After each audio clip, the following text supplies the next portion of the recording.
कर्नाटक के ऐतिहासिक विजयपुरा शहर में सदियों पुरानी मक्का मस्जिद है। ये मस्जिद खास तौर से महिलाओं के नमाज अदा करने के लिए है। 16वीं सदी में आदिल शाही राजवंश के समय बनी और चांद बीबी से जुड़ी मस्जिद ऐतिहासिक समावेशता की बानगी है। शनिवार को ईद उल फित्र पर यहाँ बड़ी संख्या में महिलाओं ने नमाज अदा की। ये पुरानी शाही ज़मानी मस्जिद है। तो फिर हमारे पहले के पुराने बुज़ुर्ग जो लोग हमारे घर में के जो आते थे, नाना नानी परदादा नाना नानी नाना नानी वो सब जने उनके सिर से हमें भी आते हैं इधर नमाज को पढ़ने के लिए।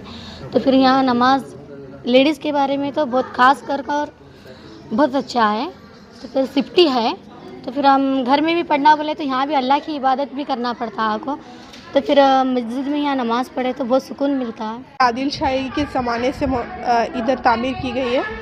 माशाल्लाह से बहुत लेडीज़ यहाँ पे आती हैं, इबादत करती हैं। ईद उल फितर, ईद उल ज़ुहा। रमज़ान का पाक महीना खत्म होते ही देश भर की मस्जिदों में भारी भीड़ उमड़ी।